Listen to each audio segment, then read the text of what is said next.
അല്ല ഇതുപോലെ ചൂടുള്ള സമയത്ത് നമുക്ക് പെട്ടെന്നൊന്ന് റിലാക്സ് ചെയ്യാനായിട്ട് ശീതളി പ്രാണായാമം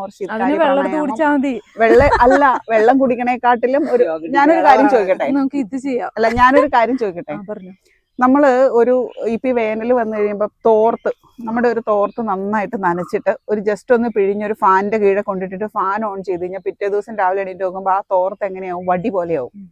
ഇതേപോലെ നമ്മൾ ഫാനിന്റെ കീഴെ കിടക്കണത് അല്ലേ? അങ്ങനെ നമ്മൾ ഫാനിന്റെ കീഴെ കിടക്കുമ്പോൾ നമ്മുടെ ബോഡിയിലും ഈ പറഞ്ഞ പ്രോസസ്സ് നടക്കണുണ്ട്. നമ്മൾ പക്ഷെ അത് അറിയണില്ല.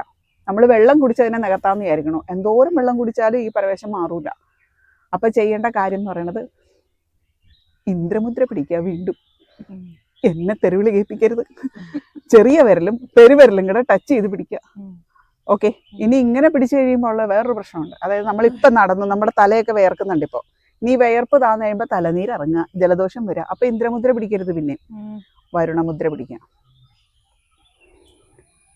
ഓക്കെ, ഇത് വലിയ സംഭവമൊന്നുമല്ല, ഒരു കുഞ്ഞു കാര്യമാണ്. പക്ഷെ പഠിച്ചു വെച്ചാൽ നമ്മുടെ ഡേ ടു ഡേ ലൈഫിൽ ഭയങ്കര യൂസ്ഫുൾ ആയിട്ടുള്ള കാര്യമാണ്.